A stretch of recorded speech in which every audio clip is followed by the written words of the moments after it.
யாரோ யாரோடி பகுதி 17.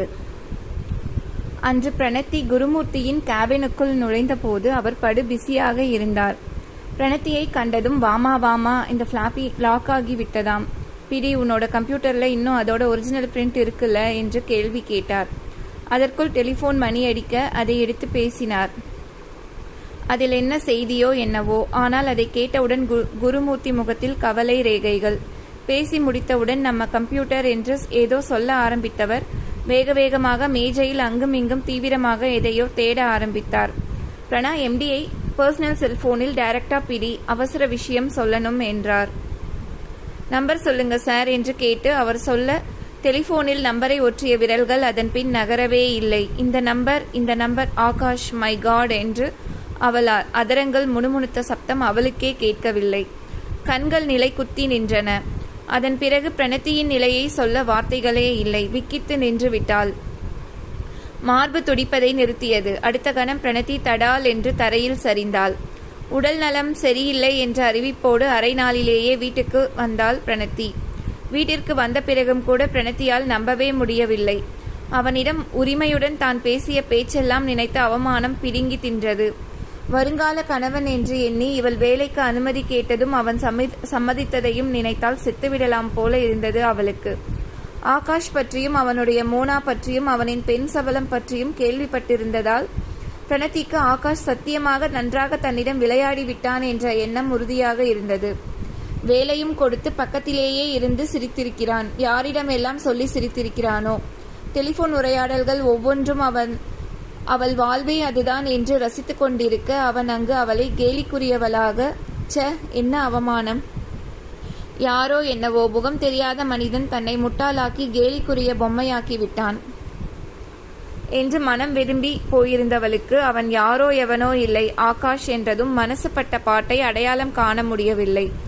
முதலில் தோன்றிய வெறுப்பு மாறி தான் அந்த மனிதனை நேசிப்பதை அவளால் புரிந்து கொள்ள முடியவில்லை. மனம் கல் விழுந்த குட்டையாக குழம்பி கிடந்தது. பிரணத்தியை தொடர்ந்து 3 நாட்களாக அலுவலக வளாகத்தில் காணாமல் தவித்தான் ஆகாஷ். விடுப்பு கடிதம், தகவல் ஒன்றையும் காணோம். உடனே டெலிஃபோனில் வேலைக்கு வராததற்கு விவரம் கேட்க சொன்னான். தொடர்ந்து அங்கே வேலை செய்வதில் விருப்பம் இல்லை என்று பதில் வந்தது. அவங்களுக்கு உடம்பு ரொம்ப வீக்கோ என்னவோ சார். அன்னைக்கு கூட வேலை விஷயமா அவசரமா உங்களை செல்லுல கூப்பிட சொன்னேன். கையில போனை வச்சுக்கிட்டே மயங்கி பொத்துன்னு கீழே விழுந்துட்டாங்க என்று குருமூர்த்தி பேசிக் கொண்டிருக்க ஆகாஷ் பாறையாக இறுகிவிட்டான். விஷயம் தெளிவாகிவிட்டது. தன்னை கண்டு கொண்டாள் என்று புரிந்தது. தன் அறையில் தனியாக அமர்ந்து அமைதியாக யோசித்தவன் பின்பு ஏதோ முடிவு செய்தவனாக தயங்கியபடி பிரணத்தியின் வீட்டு நம்பரை மெல்ல டயல் செய்தான். டெலிபோனை எடுத்தது சுப்ரஜா. ஆகாஷ் பிரணத்தியிடம் பேச வேண்டும் என்று கேட்டவுடன் சுப்ரஜாவின் புருவம் உயர்ந்தது. தோட்டத்தில் நின்று தண்ணீர் பாய்ச்சி கொண்டிருந்த பிரணத்தியிடம் வந்து நின்றாள். பிரணா, உனக்கு போன் வந்திருக்கு என்றார். தண்ணீர் பாய்ச்சி கொண்டிருந்த டியூப்பை அம்மாவிடம் தந்துவிட்டு வீட்டிற்குள் சென்று போனை கையில் எடுத்து ஹலோ என்றாள்.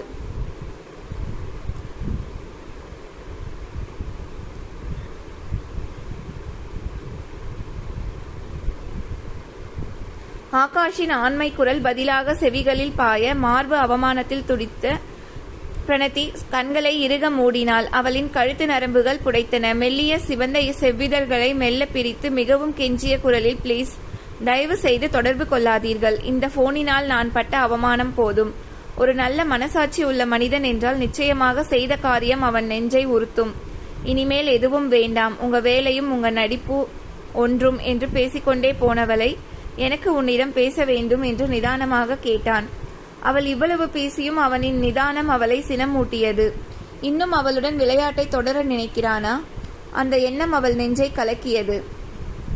அந்த கசங்களுடன் அண்ட புழுகன், ஆகாச புழுகன், பொய் புரட்டுக்காரன், ஏமாற்றுக்காரன், பித்தலாட்டுக்காரன்களிடமெல்லாம் பேசவும் கேட்கவும் எனக்கு ஒன்றுமில்லை. அடிக்குரலில் சீறினாள் பிரணத்தி. வார்த்தைகளை கொட்டாதே பிரணா, நேரில் உன்னுடன் எனக்கு அவசியமாக பேச வேண்டும். நீ வருகிறாயா, இல்லை நான் வரட்டுமா?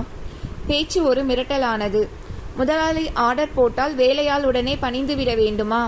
முடியாது, எனக்கு உங்களிடம் பேசவோ கேட்கவோ தேவையில்லை என்று இறுகிய குரலில் சொன்ன பிரணத்தி போனை டக்கென்று வைத்துவிட்டு அதையே வெறித்தாள். இது என்ன இம்சை என்று கண்களில் நீர் கோர்த்தது. எல்லையில்லா பிரபஞ்சத்தில் யாருமற்ற தனிமையில் ஓடி ஒளிந்து கொள்ள ஏங்கியது நெஞ்சம். யாரோ யாரோடி பகுதி 18. சுப்ரஜா சிரிப்பிழந்து பேச்சையும் குறைத்துவிட்ட மகளை கண்டு கலங்கிவிட்டார். கல்லூரிக்கு விடுமுறை எடுத்து வீட்டிலிருந்தபடி பிரணத்தியை கண்காணிக்கலானார். ஏதாவது ப்ராப்ளமா என்று அவளிடம் நேருக்கு நேர் கேட்டாகியும் விட்டது. பிரணத்தியின் செவ்விதழில் இருந்து பதில் வந்தால்தானே. ஒன்றும் விளங்காமல் ராஜ்குமாரிடமும் பிரணத்தியை பற்றி பேசினார் அவர். காதல் என்னும் வியாதி தொற்றிவிட்டதோ என்ற எண்ணம் இருவருக்கும் எழாமல் இல்லை. ஆனால் அதற்கான சாத்தியக்கூறுகள் இல்லை எனவும் ஒரே யோசனையாக இருந்தது. பிரணத்தியோ தன் வாழ்க்கையின் கோணமே மாறிவிட்டதை உணர்ந்தாள். எவ்வளவு சந்தோஷமாக கவலையின்றி ஓடி ஆடிய பெண். டெலிபோன் பேச்சால் கொண்ட காதல் அவளை துன்ப புயலில் மாட்டிவிட்டது. அதற்கு காரணமான ஆகாஷை விண்ணளவு வெறுத்தாள் பிரணத்தி. ஆனாலும் நினைவுகள் ஆகாஷையே சுற்றி சுற்றி வந்தன. தன்னால் ஆகாஷ் என்ற மனிதனை விடுத்து வேறு ஒருவரையும் கணவனாக வரிக்க முடியாது என்ற ஒரு உண்மை அவள் மூளையில் எட்ட, எந்த நிலையிலும் எக்காரணம் கொண்டும் இனி ஆகாஷை தன்னிடம் நெருங்க விடக்கூடாது என்று முடிவெடுத்து விட்டாள்.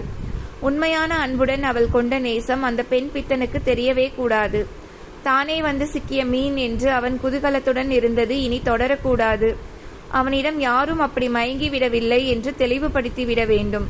அப்படி மயக்கம் ஏற்படுத்தும் எந்தவித நல்ல குணமும் அவனிடம் இருக்கவில்லை என்று சொல்லி அவமானப்படுத்திவிட வேண்டும் என்பதில் குறியாக இருந்தாள். ஆகாஷுக்கு பிரணத்தியை அணுகும் வழிமுறைகள் எத்தனை முறை யோசித்தாலும் புரியவில்லை. அவள் தன் உண்மையான அன்பையும் நேசிப்பையும் புரிந்து கொள்ளாமல் பேசிய பேச்சுக்கள் அவன் நிம்மதியை பெருமளவு குலைத்தன.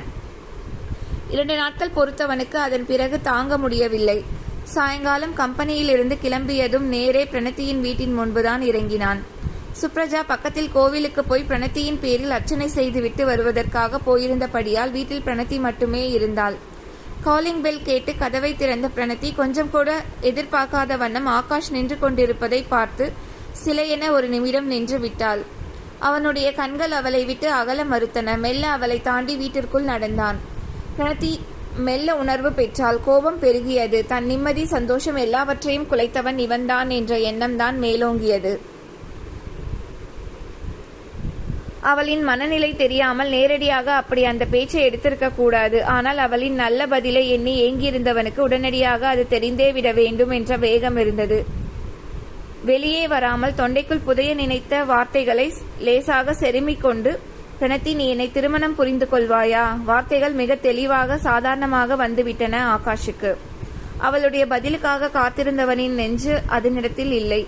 எதிர்பாராமல் அவன் கேட்ட கேள்வியில் பிரணத்தியின் நெஞ்சு உதறியது. ஆனால் உடனே விரைப்பாக, கல்யாணம் செய்து வாழ்க்கை முழுவதும் உங்களோடு குப்பை கொட்ட நம்பும்படியான காரியம் என்ன செய்திருக்கிறீர்கள்?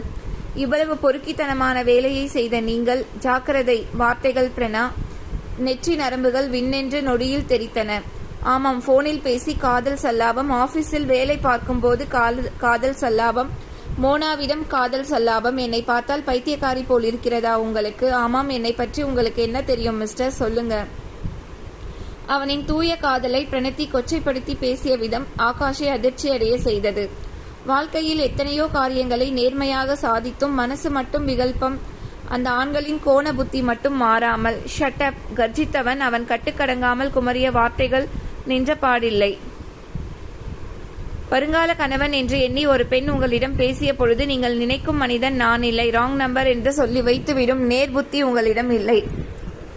கணவனாக போகிறவர் என்ற உறவு முறையில் நான் பேசிக் கொண்டிருந்ததை ரசித்து கேட்ட நீங்கள் கேவலமான, விரசமான, நியாயமில்லாத ஆள். உங்களுக்கும் ரோட்டில் போகும் பெண் பொறுக்கிக்கும் வித்தியாசமே கிடையாது. I don't like you, I hate you. படபடவென்று பொரிய, என்னை இவ்வளவு கேவலமாக இதுவரை யாரும் பேசியதில்லை பிரணத்தி. இதற்காக நீ என்னிடம் மன்னிப்பு கேட்க வேண்டும் என்றான் உருமிய குரலில். இதுவரை யாரும் உங்களிடம் உண்மையை சொல்லியதில்லையோ என்னவோ? கலங்காமல் பதில் வந்தது பிரணத்தியிடமிருந்து. Please stop this Pranathi. முழு தவறையும் என் மீது சுமத்தாதே. என் மேல் தவறு இருந்தாலும் சரி பாதி உன்னிடமும் தவறுதானே? நான் உன்னிடம் முதலில் பேசவில்லை. முதலடியும் நான் எடுத்து வைக்கவில்லை. சும்மா இருந்தவனுடைய மனசை கலைத்தவள் நீதான். சொல் பிரணத்தி. எதிலாவது என்றைக்காவது நான் பொய் சொல்லி இருக்கிறேனா? நீயாக கேள்வி கேட்டதற்கு பதில்கள், நமது கருத்து பரிமாற்றங்கள் தவிர நம் பேச்சில் வேறு ஏதாவது இருந்ததா? உன் திருமணத்தை நீயே நிறுத்தி வைத்ததிலிருந்து இடையில் விலாசமற்று வந்தவனிடம் உன் மனதை பறிவு கொடுத்து விட்டாய் என்ற விஷயம் எனக்கு புரியவில்லை என்றா நினைக்கிறாய்? ஏனோ அதை ஒத்துக்கொள்ளத்தான் உனக்கு மனமில்லை. ஆகாஷுக்கு தன் மனநிலை புரிந்திருந்தது. அவளுக்கு அவமானமாக இருந்தது. கண்களில் அவள் அறியாமல் குலம் கட்ட மறுத்து பேச வாய் திறந்தாள். இல்லை என்று பொய்யுரைக்க தேவையில்லை பிரணத்தி. ஆனால் ஏன் மறுக்க வேண்டும்? மனங்கள் இணைந்த பிறகு மனம் புரிந்து கொள்வதில் என்ன தடுமாற்றம்? என்ன அழகாக பேசுகிறான். அவளும் அவன் மேல் காதல் கொண்டு விட்டாளாம். அதையும் மறுக்க விடாமல் எப்படி பிட்டு வைக்கிறான். இப்படித்தான் அவன் பெண்களிடம் பேசி மயக்குவானாயிருக்கும் என்று தொடர்ந்து அந்த எண்ணம் தோன்ற மயங்கிய தன் தலையை சிலுப்பியபடி, எனக்கும் வருணுக்கும் வருகிற நல்ல முகூர்த்தத்தில் கல்யாணம் நடக்கப் போகிறது. அதுதான் கடவுள் எனக்கு நிச்சயித்த திருமணம். வந்து உங்கள் வார்த்தை சொல்லுங்கள். நீங்கள் கேட்ட கேள்விகளுக்கெல்லாம் இதில் விடை இருக்கிறது. உங்களுக்கு புரியும் என்று நினைக்கிறேன். அல்லாமல் நீங்கள் கற்பனை செய்தது போல் இவ்விடத்தில் உங்களுக்காக எந்த அலையுறுதலும் இல்லை என்று மூச்சிறைக்க சொல்லிவிட்டு அவன் இருக்கிறானா போனானா என்று கூட கவனிக்காமல் ஓடிப்போய் தன் அறையில் தன்னை அடைத்து கொண்டாள்.